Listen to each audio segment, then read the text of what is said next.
Muito boa noite, bem-vindos ao Virar à Esquerda, o nosso programa semanal de comentários com Paulo Araújo Correia. Olá Paulo, boa noite. Boa noite, Paulo. Bem-vindo. Boa noite a todos.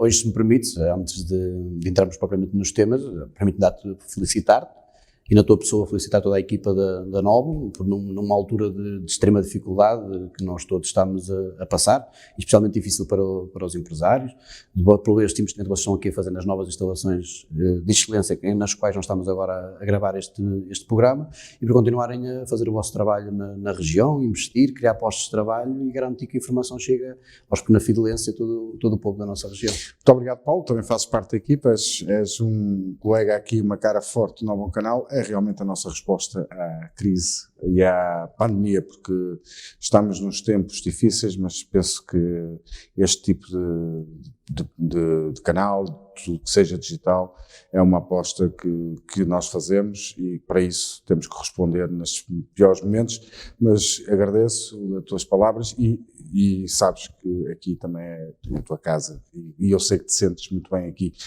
Paulo, depois desse miminho que sabe tão bem, às vezes uma palavra sabe bem de reconhecimento, vamos começar a virar à esquerda numa semana muito difícil, numa semana onde a nossa região está muito complicada e tu queres falar sobre, começamos com o Covid e tens aqui dois temas muito importantes sobre isso, mas começamos para já com a app Stowaway. Sim, foi digamos, o espaço noticioso da semana passada, e até quase que substitui a discussão sobre o Stowaway Covid à própria discussão do fenómeno epidemiológico. Nós podemos encarar aquilo de duas formas. Parece-me que do ponto de vista jurídico, e eu como jurista tenho as maiores dúvidas, desde logo da constitucionalidade da medida e da sua aplicação prática, Paulo.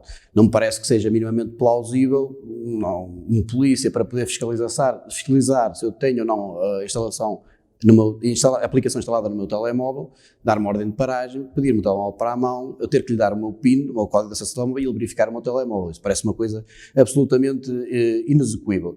E é a minha interpretação desta proposta e desta medida do Primeiro-Ministro, foi mais quase uma espécie de reforço do alerta, era criar uma vontade na população portuguesa, se quiser de certa forma um sobressalto acrescido na população portuguesa, e que te levasse a instalar esta aplicação, que não é uma ferramenta que por si só resolve obviamente este fenómeno epidemiológico, mas é uma ferramenta útil e que ajuda a mitigar os efeitos da pandemia.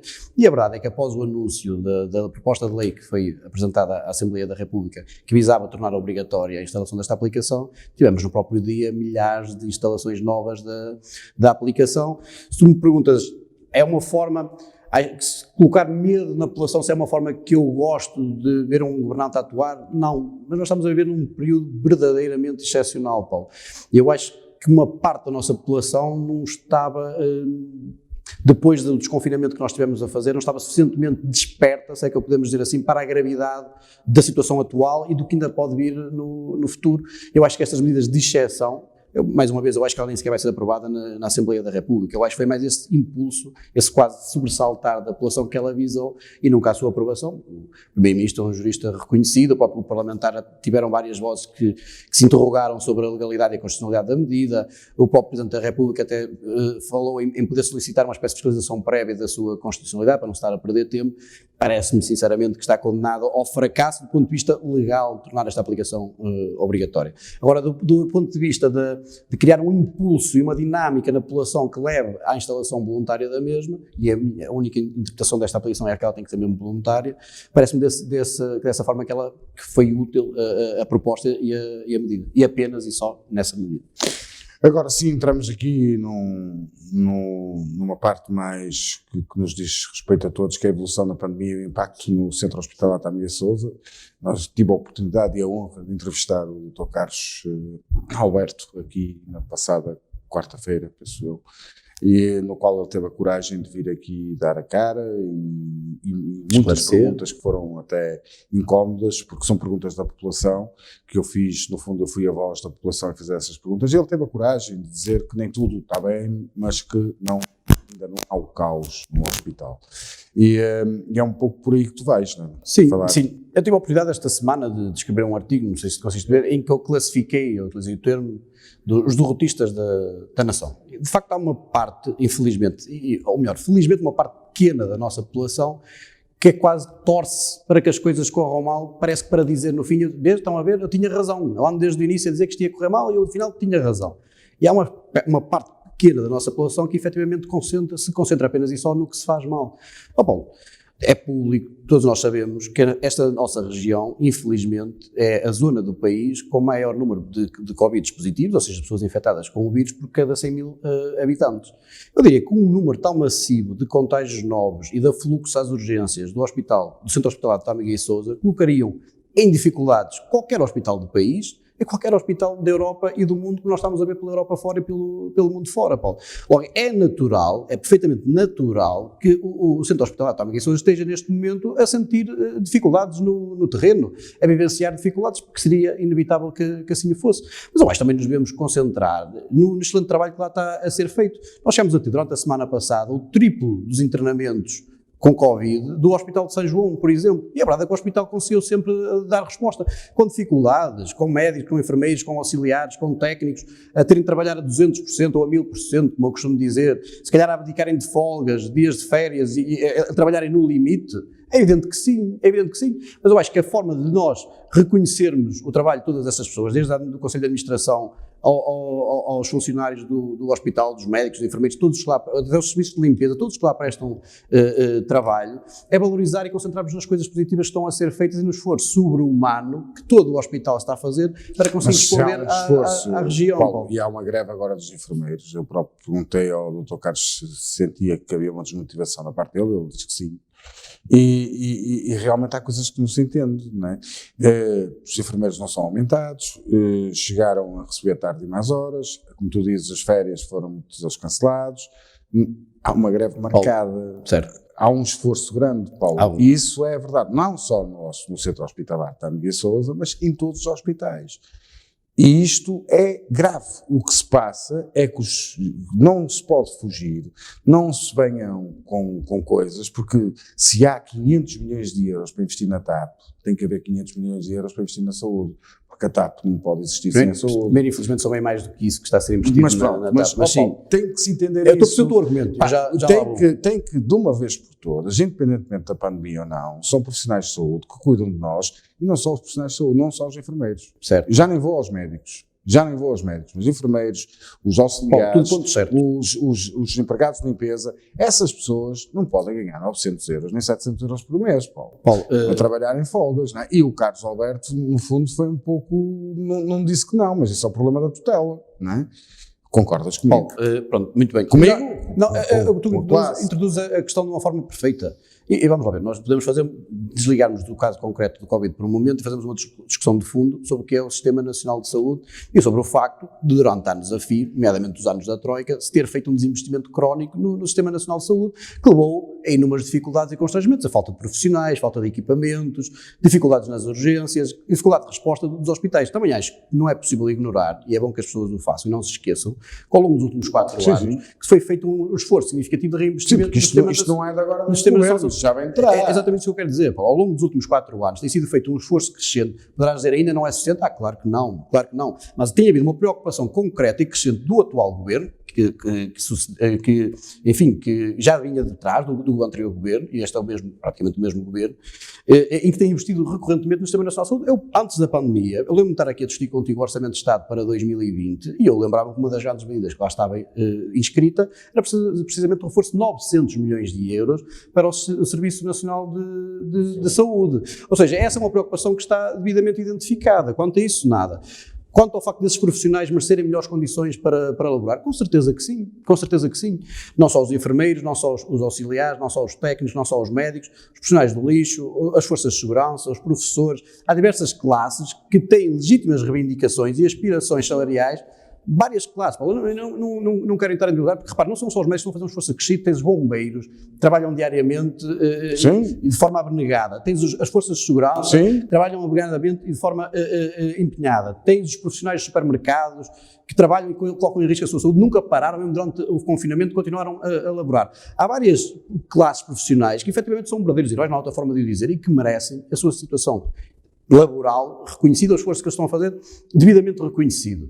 Essa é uma luta justa e uma reivindicação legítima. Agora, se tu me perguntas, em plena pandemia, quando o nosso país tem o pior número de casos diários desde o início da pandemia, quando nós temos os hospitais a enfrentar dificuldades um pouco por todo o país e muito especial aqui na nossa região. Se eu consigo compreender a greve dos enfermeiros nesta altura, não consigo. Pronto. Eu consigo. É aí que tenho que discordar de ti, porque de facto, concordando com a reivindicação, dizendo que a mesma é legítima e fundamentada, acho que não é a altura certa, muito sinceramente, não acho que é quase fazeres uma chantagem, Paulo. É de saber. Desculpa, há um histórico, desculpa que te diga, mas na classe dos enfermeiros já há bastante tempo que eles andam a reivindicar. E já tiveram antes da pandemia, e já tiveram vitórias consecutivas antigamente. Eles tiveram uma greve durante imenso tempo, até se discutiu na altura o financiamento daquela greve, foi muito discutido. Paulo, agora eu acho que também nós temos que estabelecer, numa altura de pandemia e de crise, uma hierarquia de prioridades. E estou-te a ser muito honesto. O governo também. Estou-te a ser muito honesto. Estou-te a ser muito honesto. Calma, deixa-me nos enfermeiros. Deixa-me deixar concluir o meu raciocínio, senão é impossível. O que eu te estou a dizer. Eu não sou o Trump. O que eu te estou a dizer é que tens que estabelecer uma hierarquia de prioridades. Neste momento a prioridade é salvar vidas, Paulo. Não é lutar por reivindicações salariais, por muito legítimas e por muito merecidas.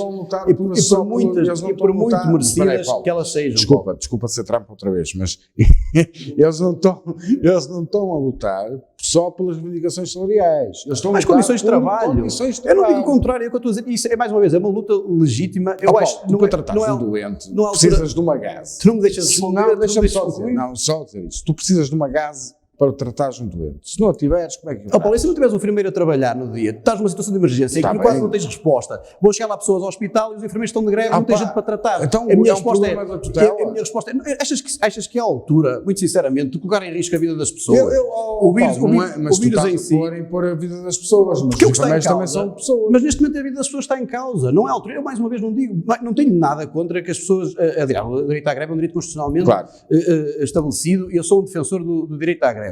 Agora também acho que há o direito ao bom senso. Também, quanto a isso também há o direito ao bom senso da Igreja Católica, não fazer festas religiosas, casamentos, estás a desconversar. Não estou não. Eu estou a perceber o que queres dizer, mas temos que focar no que estávamos aqui a discutir. Estávamos para fazer uma pergunta concreta. Se eu acho ou não acho que este é o momento certo para fazer uma greve. Se eu a compreendo ou se eu não a compreendo.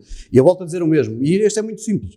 Compreendo a desilusão dos enfermeiros, não só eles, mas todas as classes profissionais que eu aqui acabei de enumerar. O que eu já não compreendo é que numa altura de emergência sanitária, social, médica, enfim, de emergência em que o país está efetivamente em enormes dificuldades, que alguém que está na linha da frente, tenha capacidade de dar resposta a esta crise, que possa... Pronto, e então resolve-se esse problema e depois, pronto, está tudo bem.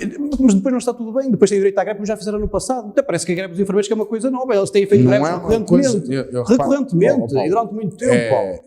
Não é uma coisa nova. E eu estou aqui como moderador, como jornalista, eu posso discordar de ti. Eu claro, acho que eu tenho acompanhado os enfermeiros, como todas as outras classes, e realmente, eu sei, nós sabemos que, e tu sabes, Paulo, também sei que sabes, muitas vezes eles querem uma gase, não tem. Eles querem isso, mas o problema é por isso que eles querem fazer a greve. O esforço. Tu não podes obrigar uma pessoa a trabalhar 16 horas por dia. Mas ninguém está a dizer nada disso. Mas é o que está a acontecer. Mas tu não estás a dizer nada disso. Deixa-me, por favor, concluir o meu ponto. Estávamos a falar há pouco que há um desinvestimento crónico na saúde. Eu estou a concordar contigo. Durante 5 anos tivemos um desinvestimento massivo na saúde e se calhar não se assistiu a tantas greves como se assiste agora. Mas isso, pronto, é uma outra discussão. Estou-te a dizer que ao longo destes últimos 4 anos, isso é factual, não é sequer discutível, com um reforço significativo do Sistema Nacional de Saúde. O último orçamento, ainda antes de nós sequer sonharmos que íamos viver este momento tão difícil que estamos a viver agora, houve um reforço de 900 milhões de euros para o Sistema Nacional de Saúde. Há investimentos concretos no nosso hospital. O Presidente do Conselho de Administração esteve aqui sentado contigo e na sua entrevista fez questão de os elencar, não vou estar aqui a repetir.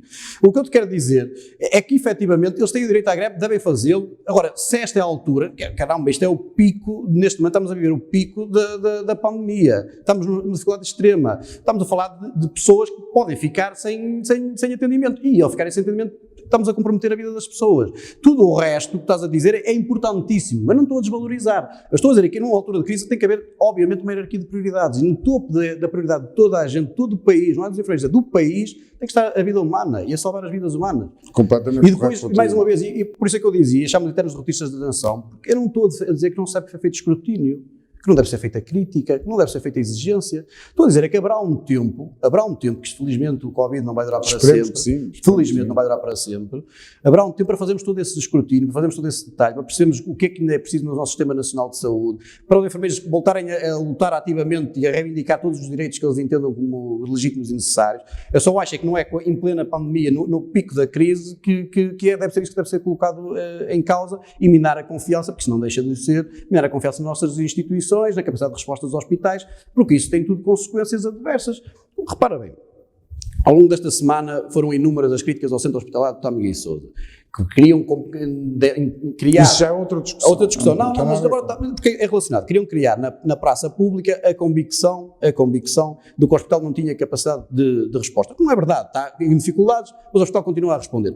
Mas alguém que já confia pouco, que está em casa assustado, legitimamente assustado com esta pandemia, e que lhe dizem que o hospital da sua região, aquele, se tiver um problema de saúde, terá que ocorrer, terá que ser onde ele se vai socorrer, que não tem capacidade de resposta. Achas que essa pessoa sente o mínimo de confiança para se dirigir ao comércio local, para ir ao seu trabalho, no fundo para continuar com o país com a cabeça fora d'água, como eu costumo dizer, continuar a laborar. Nós temos condições, isto não é só uma crise sanitária, essa é a principal, mas associada à crise sanitária está uma enorme crise económica que já está a ser sentida no país. E tu és alguém que anda no terreno e sabes perfeitamente isso, falas com empresários, falas desde a restauração, à hotelaria, mas não só, dos agentes culturais, há inúmeras pessoas a passar extremas dificuldades. E nós temos de criar um sentimento de confiança nas nossas instituições. Não é esta altura, muito honestamente, não é esta altura de se colocar em causa o funcionamento das nossas instituições e minar a confiança dos portugueses nas mesmas. É só isso que eu digo. Mas... E acho que essa greve, que não contribui minimamente, como é óbvio, para esse reforço dessa confiança. Mas, por exemplo, Paulo, e esta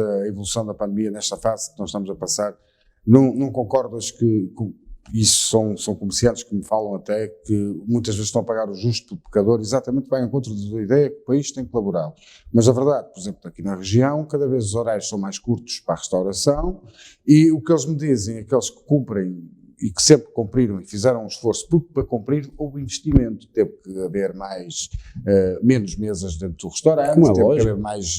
Tem os mesmos custos de operação e menos condições de retorno. E eles próprios dizem, Paulo, eu nunca fui fiscalizado, portanto, se eu nunca fui fiscalizado, outros que não cumprem também não foram. Não achas que havia de haver mais fiscalização? Aí sim.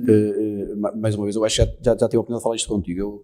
As nossas forças de segurança, e não penso que eu estou a fechar a questão porque eu já lá vou, só que acho que é justo dizer isto. As nossas forças de segurança têm feito um trabalho de excelência no país, dedicados a 100%, nunca pararam durante a pandemia. Os profissionais, eu só tenho a dizer bem do trabalho que vem sendo feito. Agora, nós temos que nos mentalizar, isto é mesmo importante, nós temos que nos mentalizar que é completamente impossível ter um polícia em cada restaurante, um polícia em cada escola a verificar se há uma concentração de pais à entrada da escola, um polícia a bater a casa das pessoas que fazem festas com 6 outras pessoas, um polícia em cada casamento a verificar se as regras de distanciamento social estão a ser cumpridas, um polícia, enfim, em cada esplanada a ver se as regras de distanciamento social estão a ser cumpridas, um polícia em cada loja e por aí adiante. Calma, isto que eu quero dizer com isto, porque tu dizes, pode haver mais fiscalização. Tu repara, há milhares de autos de contornação levantados pelas forças de segurança, precisamente na sequência dessas fiscalizações. Nós não podemos pegar em 2 ou 3 experiências individuais e querer, como eu costumo dizer, tomar a árvore pela floresta. Ou seja, 2 ou 3 pessoas que nunca foram objeto de fiscalização e com isso extrapolar e dizer que não há uma fiscalização no país, porque as forças de segurança estão a fazer esse trabalho.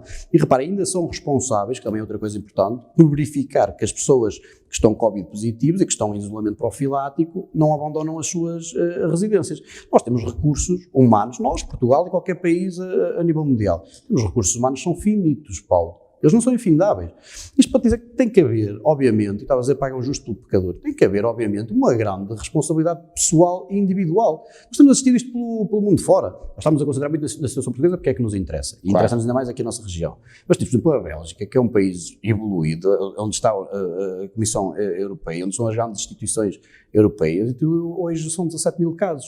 diários, e a população deles não é maior que a nossa, 17 mil casos diários. A Alemanha é um país com um Sistema Nacional de Saúde exemplar, em que há um investimento crónico forte no Sistema Nacional de Saúde, está a experimentar imensas dificuldades. Nós podemos querer, como algumas pessoas quiseram, infelizmente, ao longo desta semana, e já lá vamos, no tópico, fazer aproveitamentos políticos, tirar dividendos políticos disto, procurar culpados, fazer caça quase ao político, como eu costumo dizer. Mas podemos ser responsáveis e olhar para fora e ver que este vírus não é só afetar o nosso país, está a afetar todo o mundo, todo o mundo. Nós só temos pessoas incompetentes em todos os países do mundo, à frente das instituições de saúde, à frente dos governos? Parece-me que não.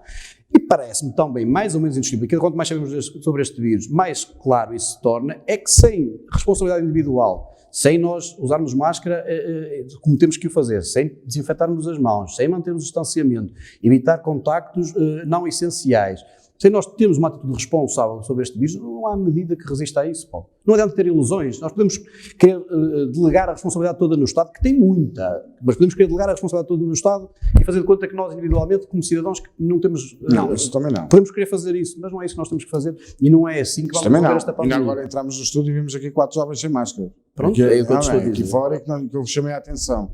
Portanto, o papel do cidadão aqui também tem muita responsabilidade. Eu diria que é isso que eu quero apelar. 50%. É isso que eu quero apelar. Assim. Apesar que o governo podia estar melhor, mas nós também podíamos estar melhor. Podemos todos estar melhor. Isso, sem dúvidas nenhumas, e que o resto, como eu costumo dizer, é treta.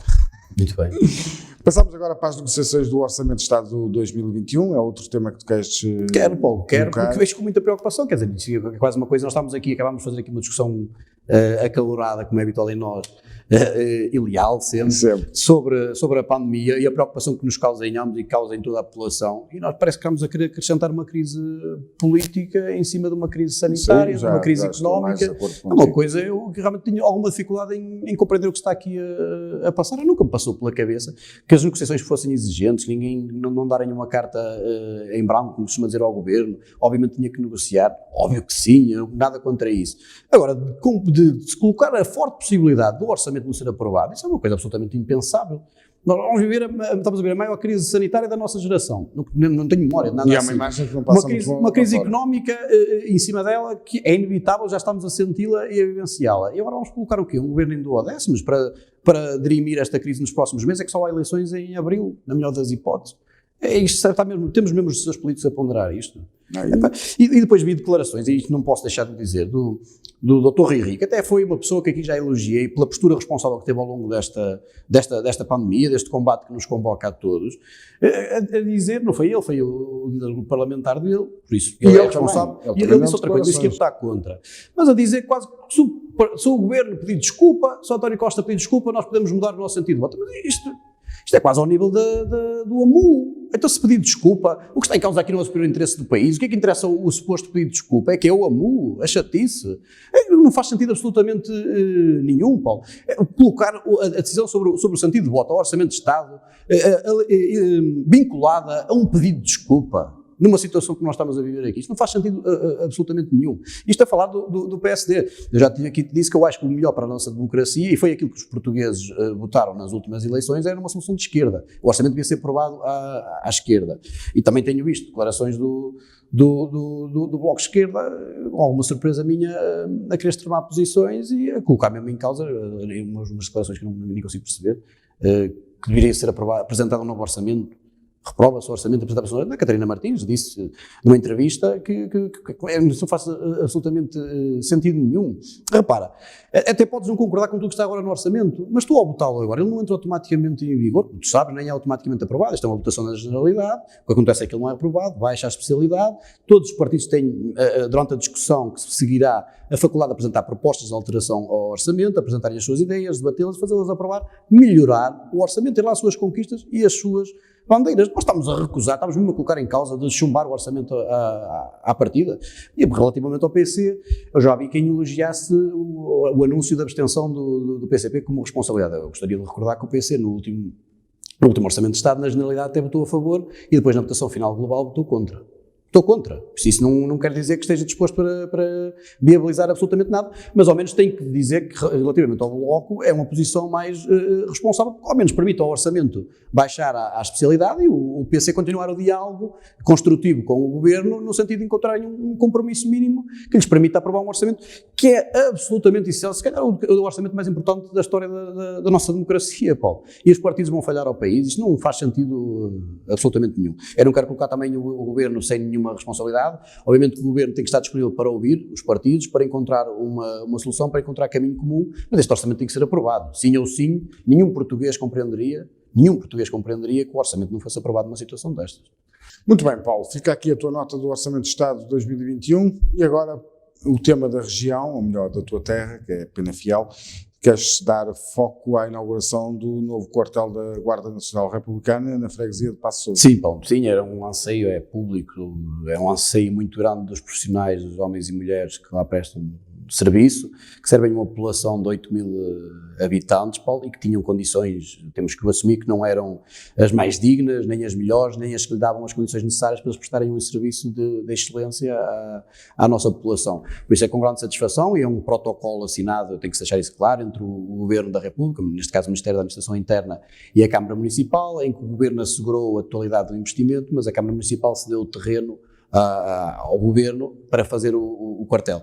E é um quartel já com as condições todas de modernidade, já com as salas de apoio à vítima, com espaços com um bíblia, um balcão de atendimento, salas de aulas para dar formação, enfim, com todas as comodidades que permitem efetivamente àqueles profissionais ter as condições necessárias ao serviço a uma população muito significativa, são 8.000 pessoas. Se calhar até podemos, com este novo quartel, reforçar o contingente da Guarda Nacional Republicana, neste caso na freguesia de Paços de Sousa, mas também no nosso concelho, o que é algo que eu acho que não pode deixar de ser valorizado e assinalado por nós aqui, e felicitar todos os atores políticos que contribuíram para a efetivação desta tão importante obra para a nossa região, para a freguesia de Paços de Sousa e para os militares da GNR. Muito bem, agora o Sobe e Desce, a tua rubrica habitual, pões esta semana a subir o Papa Francisco. Sim, sim, o Papa Francisco eu acho que foi a melhor coisa que poderia acontecer à Igreja Católica, foi precisamente...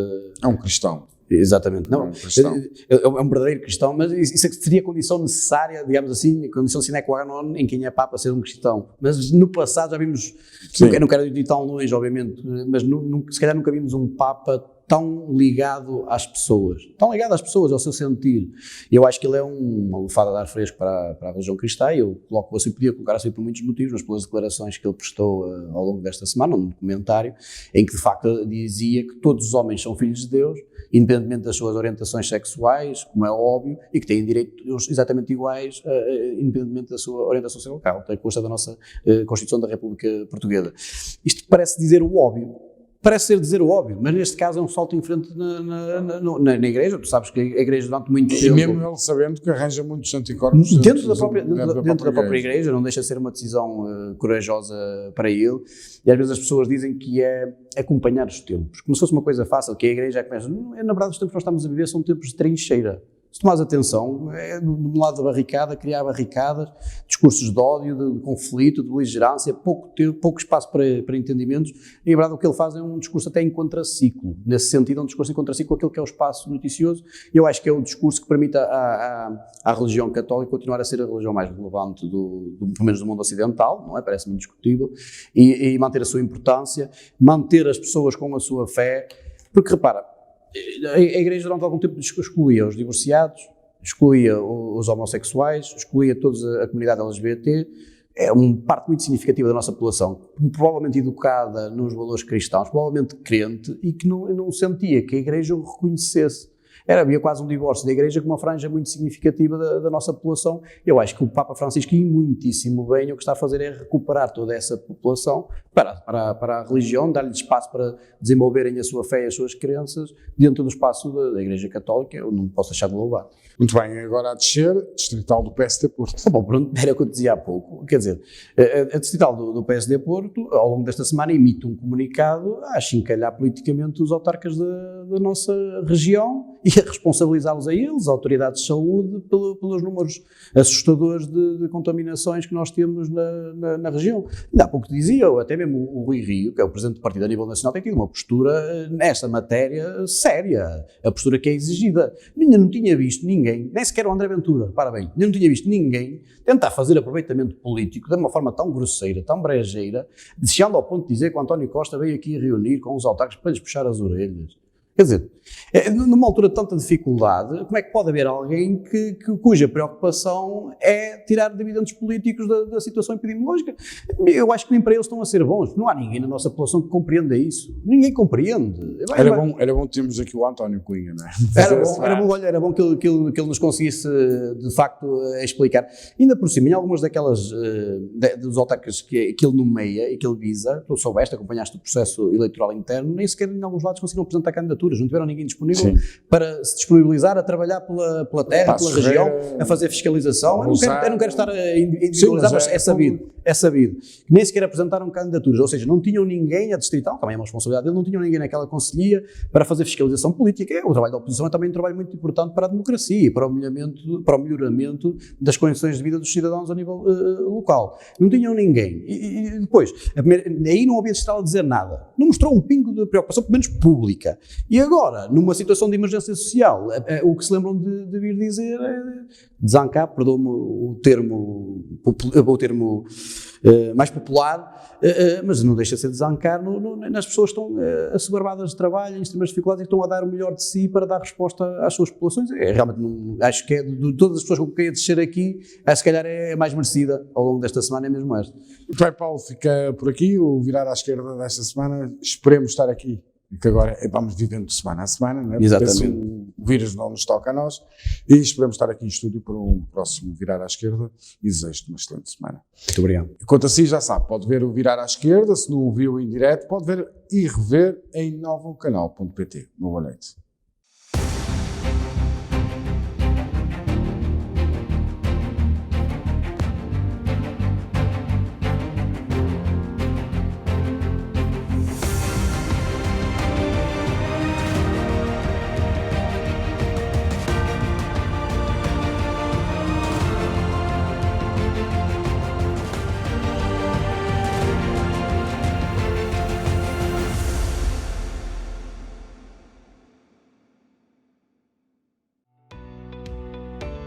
Novum Canal. Sempre novão, sempre seu.